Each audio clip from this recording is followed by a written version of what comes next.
خوش آمدید۔ آج ہم تاریخ کے کیلنڈر پر ایک خاص دن یعنی 16 ستمبر پر بات کر رہے ہیں۔ جی ہمارے سامنے اس دن سے متعلق اردو اور انگریزی ویکیپیڈیا کے مضامین ہیں، تو ارادہ یہ ہے کہ ان معلومات میں تھوڑا گہرائی میں جائیں اور دیکھیں کہ کیا اہم واقعات ہوئے، کون سی شخصیات اس دن سے جڑی ہیں۔ بالکل، اور یہ دیکھنا ہمیشہ بڑا دلچسپ ہوتا ہے کہ ایک ہی تاریخ کیسے مختلف زمانوں میں مختلف جگہوں پر اپنی الگ اہمیت رکھتی ہے۔ صحیح۔ تو آج کوشش یہی ہوگی کہ صرف آپ سمجھے واقعات گنوائے نہیں، بلکہ ان کے پیچھے کیا تھا، ان کے اثرات کیا ہوئے، اور شاید کچھ ایسے رابطے بھی دیکھیں جو پہلی نظر میں نظر نہیں آتے۔ اچھا، مقصد یعنی کہ اس دن کی تاریخی پرتیں کھولنا ہے۔ جی بالکل، اس کی گہرائی کو سمجھنا ہے۔ تو پھر شروع کرتے ہیں قدیم تاریخ سے۔ 622 عیسوی میں اسلامی روایات کے مطابق یہی دن تھا، یکم ربیع الاول، جو 16 سپٹمبر بنتا ہے، جب عبداللہ بن اریقیت وہ سواریاں لے کر غار ثور پہنچے تھے، جی ہاں، جو نبی اکرم صلی اللہ علیہ وآلہ وسلم اور حضرت ابوبکر صدیق رضی اللہ عنہ کو مدینہ لے جانے کے لیے تھیں۔ تو یہ ہجرت مدینہ کا ایک طرح سے عملی آغاز تھا۔ در حقیقت یہ صرف ایک جگہ سے دوسری جگہ جانا نہیں تھا، یہ تو ایک نظریاتی اور تہذیبی مرکز کی منتقلی تھی۔ ایک نئی ریاست، ایک نئی امت کی بنیاد پڑ رہی تھی، جس نے آگے چل کر پوری دنیا کی تاریخ پر گہرے اثرات ڈالے۔ یعنی ایک بہت بڑا موڑ تھا۔ بہت بڑا۔ اور اگر ہم صدیوں کا سفر کریں، 1400 عیسوی میں آئیں، تو اسی 16 ستمبر کو ویلز میں اوون گلندور تھے۔ انہیں ان کے حامیوں نے شہزادہ ویلز قرار دے دیا۔ اچھا، جی، یہ بھی ایک قسم کا آغاز تھا۔ آپ کہہ لیں انگریزی حکومت کے خلاف ویلش قومی مزاحمت اور شناخت کا ایک بڑا اعلان تھا۔ تو ایک طرف ایک مذہبی اور تہذیبی کمیونٹی کا آغاز ہو رہا ہے، دوسری طرف ایک قومی شناخت کی جنگ شروع ہو رہی ہے۔ بالکل۔ اب اگر ہم تھوڑا اور آگے چلیں، میکسیکو 1810 16 ستمبر کو گریتو دے دولورس یعنی دولورس کی پکار، اس نے اسپین سے میکسیکو کی جنگ آزادی شروع کی۔ تو پورے علاقے میں نوآبادیاتی نظام کے خلاف ایک عوامی بیداری، ایک جدوجہد کی لہر کا بڑا محرک بنا۔ تو یہ تینوں واقعات دیکھیں الگ الگ ہیں، لیکن سب میں ایک بنیادی تبدیلی اور ایک نئے آغاز کا عنصر مشترک ہے۔ ٹھیک ہے، اب ذرا پاکستان کے حوالے سے 16 ستمبر کو دیکھتے ہیں۔ یہاں بھی یہ تاریخ کافی اہم رہی ہے۔ 1959 میں اسی دن حکومت پاکستان نے ادارے تحقیقات اسلامی یعنی IRI قائم کیا۔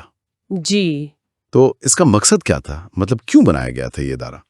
دیکھیں IRI کا قیام ایک ایسے وقت میں ہوا جب پاکستان اپنی قومی شناخت، اپنی نظریاتی بنیادیں ان کو مضبوط کرنے کی کوشش کر رہا تھا۔ اچھا، تو بنیادی مقصد تھا کہ اسلام کی جدید دور کے حوالے سے تشریح اور تحقیق کو فروغ دیا جائے تاکہ ریاست کے معاملات میں رہنمائی مل سکے، اور یہ ادارہ آج بھی کام کر رہا ہے۔ 16 ستمبر کو ہی پاکستان خلائی و بلافضائی تحقیقی ماموریہ یعنی اسپارکو SUPRCO جی بنا، اور دلچسپ بات یہ کہ اس کے پہلے سربراہ تھے نوبل انعام یافتہ سائنسدان ڈاکٹر عبدالسلام۔ بالکل، اسپارکو کا قیام پاکستان کے لیے سائنس اور ٹیکنالوجی میں ایک بہت بڑا قدم تھا۔ شروع میں تو مقصد تھا بالائی فضا کی تحقیق، پھر بعد میں مواصلاتی سیاروں پر کام کرنا، اور ڈاکٹر عبدالسلام جیسی عالمی شخصیت کا اس کا پہلا سربراہ ہونا یہ خود پاکستان کے سائنسی ارادوں کو ظاہر کرتا تھا، اگرچہ خیر بعد میں جو ان کے ساتھ ہوا وہ ایک الگ افسوسناک کہانی ہے۔ جی اچھا، سیاسی میدان میں دیکھیں تو 16 ستمبر 1967 ذوالفقار علی بھٹو نے لاہور میں پاکستان پیپلز پارٹی کے قیام کا باقاعدہ اعلان کیا۔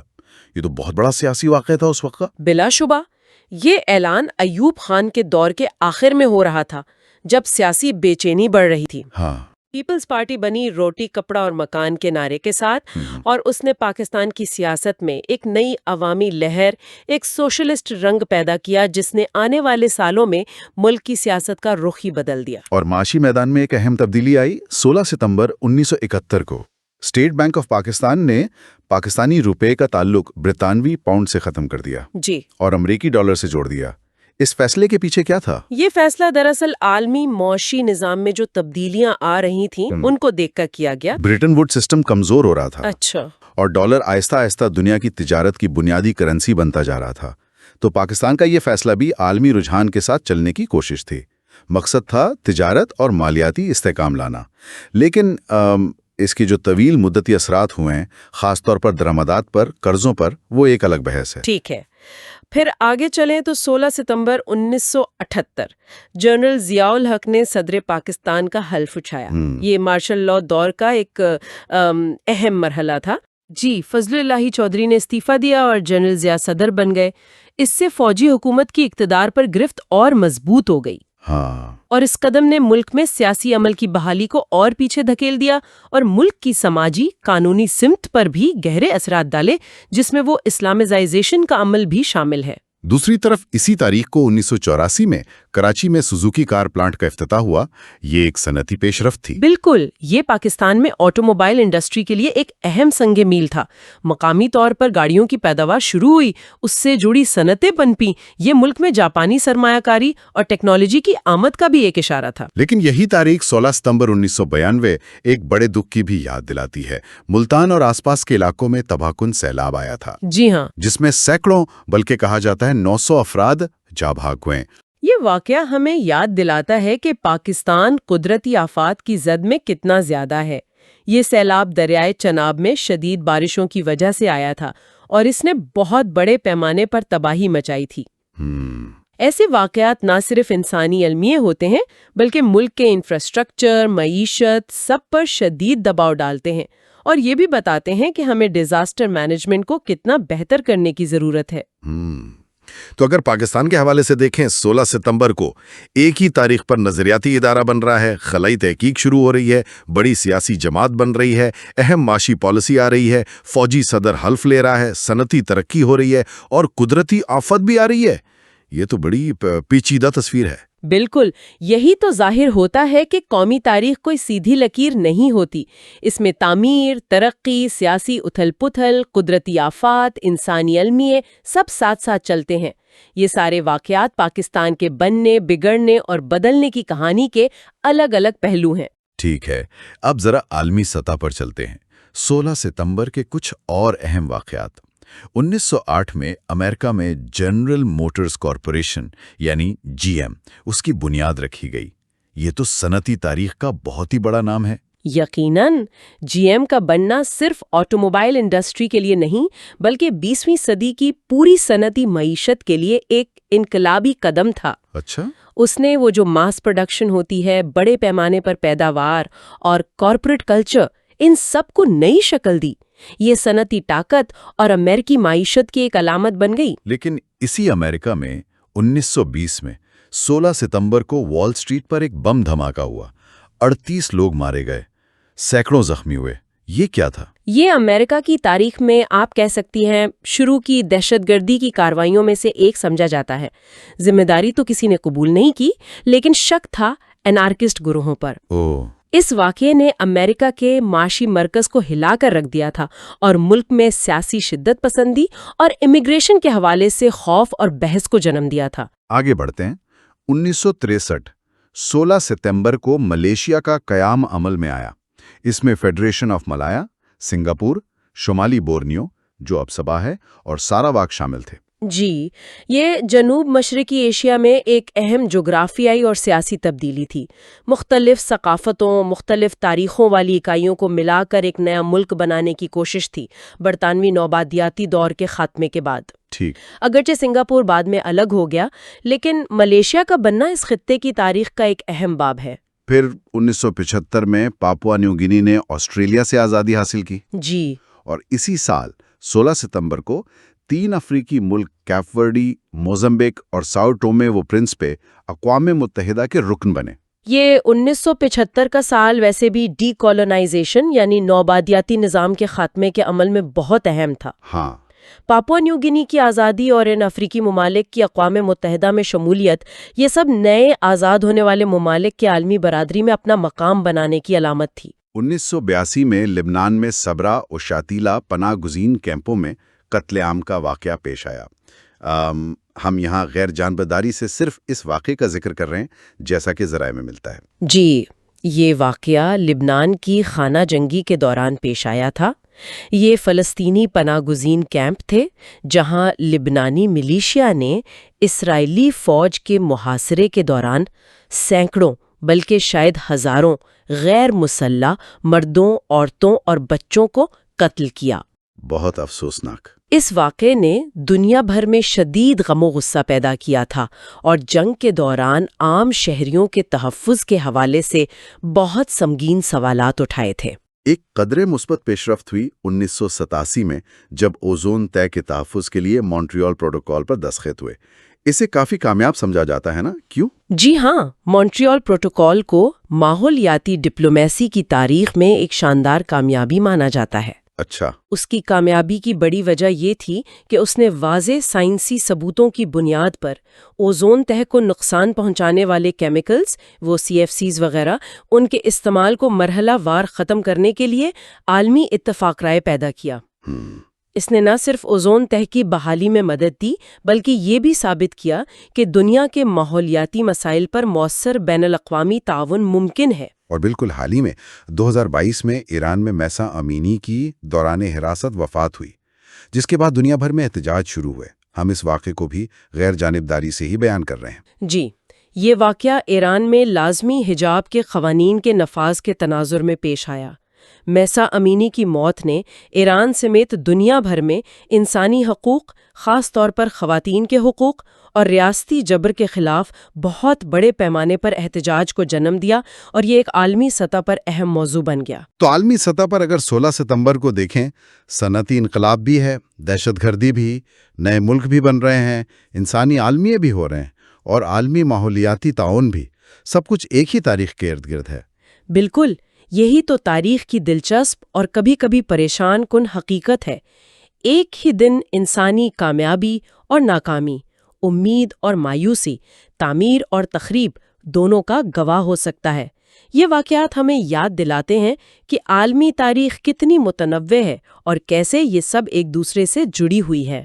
اب کچھ مشہور شخصیات کا ذکر کرتے ہیں جو 16 ستمبر کو پیدا ہوئی۔ سائنس اور طب میں 2 نوبل انعام یافتہ ہیں۔ جرمن طبیب ایلبرٹ کوسیل 1853، جنہیں نیوکلک ایسڈ پر کام کے لیے نوبل انعام ملا، جی، اور ہنگری نژاد امریکی طبیب ایلبرٹ سیزنٹ گیورگی 1893، جنہوں نے وائٹامن سی دریافت کیا۔ یہ دونوں شخصیات تو بائیو کیمسٹری اور فزیولوجی کے ستون ہیں۔ کوسل کے کام نے جینیات کی بنیاد رکھی، جبکہ سینزن گیرگی کی دریافت نے غذائیت اور میٹابولزم کو سمجھنے میں انقلاب برپا کیا۔ ان کا کام آج بھی میڈیکل سائنس کے لیے بنیادی اہمیت رکھتا ہے۔ سیاست اور قیادت میں دیکھیں تو جدید سنگاپور کے بانی اور پہلے وزیر اعظم لی کوان یو 1923، ان کی پیدائش بھی اسی دن ہوئی۔ ان کا کردار تو بہت ہی اہم مانا جاتا ہے۔ بلا شبہ لی کوان یو ایک، آپ کہہ سکتی ہیں، متنازع شخصیت تھے، لیکن انتہائی با اثر۔ ان کی قیادت میں سنگاپور نے چند دہائیوں میں تیسری دنیا کے ملک سے ترقی یافتہ ملک کا سفر طے کیا۔ ہاں، ان کی سخت پالیسیوں اور طرز حکمرانی پر تنقید بھی ہوتی ہے، لیکن جدید سنگاپور کو بنانے میں ان کے مرکزی کردار سے کوئی انکار نہیں کر سکتا۔ وہ قومی تعمیر کی ایک مثال سمجھے جاتے ہیں۔ فنون لطیفہ کی دنیا میں آئے تو 16 ستمبر کو کئی بڑے نام پیدا ہوئے۔ امریکی blues legend B King 1925۔ Oh, B King? جی، جن کا گٹار بجانے کا انداز آج بھی لاکھوں کے لیے مشعل راہ ہے۔ بی کنگ صرف ایک موسیقار نہیں تھے، وہ ایک ثقافتی آئیکن تھے۔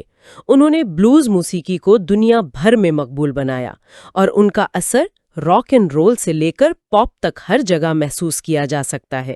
ان کا نام موسیقی کی تاریخ میں ہمیشہ زندہ رہے گا۔ اسی دن ہالی ووڈ کے سنہرے دور کی اداکارہ لورین بوکال 1924 بھی پیدا ہوئیں۔ جی ہاں۔ اور پاکستان سے اردو کے ممتاز نقاد، شاعر اور صحافی تاج سعید 1933۔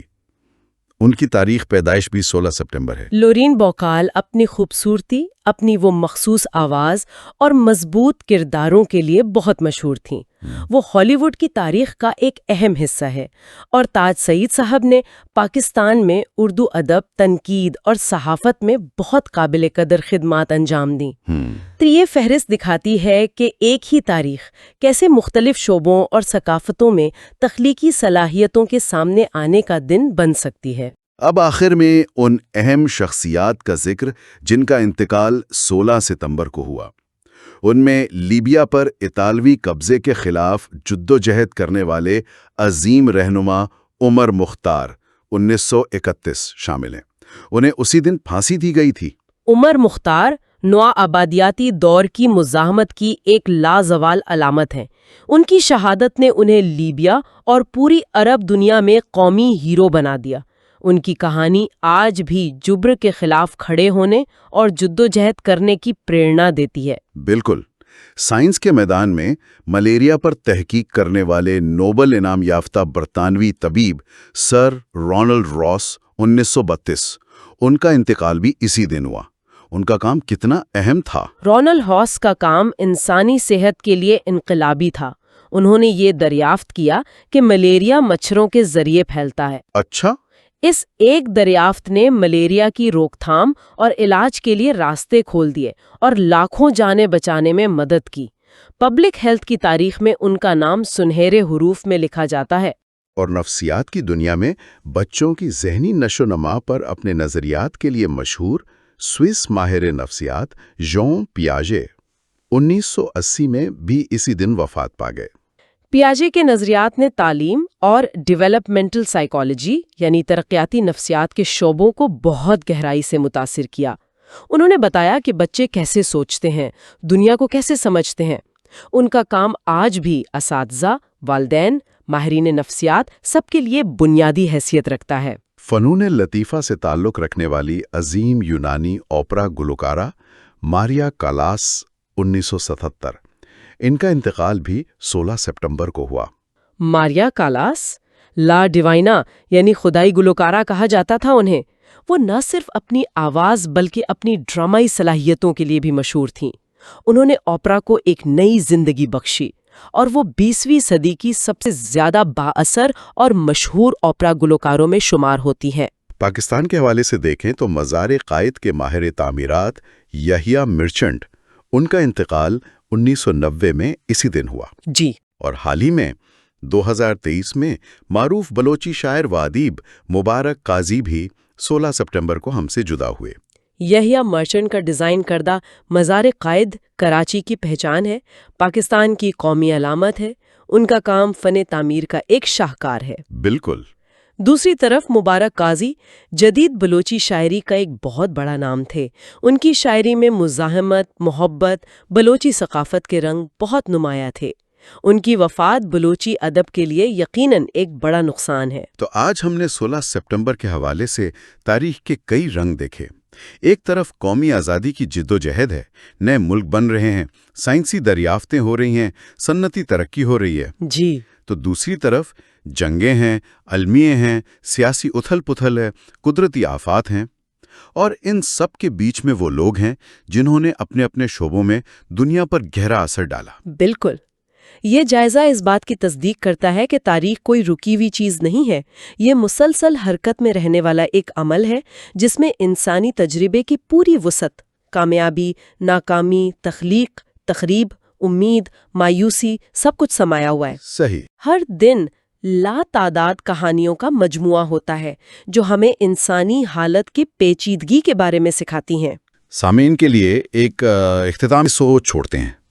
جب ہم ایک ہی تاریخ جیسے 16 ستمبر پر ہونے والے بظاہر الگ الگ واقعات پر غور کرتے ہیں، مثال کے طور پر ایک طرف مونٹریال پروٹوکول جیسا عالمی معاہدہ جو سیارے کو بچانے کی کوشش ہے، اور دوسری طرف مختلف سال میں ہی صحیح صبرا اور شاتیلا جیسا انسانی المیہ، تو یہ ہمیں وقت اور تاریخ کی نوعیت کے بارے میں کیا بتاتا ہے؟ دلچسپ سوال ہے۔ کیا ان واقعات کے درمیان جو جغرافیائی اور زمانی طور پر شاید دور لگتے ہوں، کوئی ایسے غیر محسوس تاریخی دھاگے یا رابطے ہو سکتے ہیں جن پر ہم نے پہلے غور نہ کیا ہو؟ یعنی جیسے ایک جگہ کی معاشی پالیسی کا اثر دوسری جگہ سماجی بے چینی پر پڑتا ہو؟ ہاں، یا ایک سائنسی پیش رفت کہیں اور سیاسی فیصلوں کو متاثر کرتی ہو۔ شاید تاریخ کے ان پوشیدہ کڑیوں پر غور کرنا ہمیں اپنے حال کو سمجھنے میں کچھ مدد دے سکتا ہے۔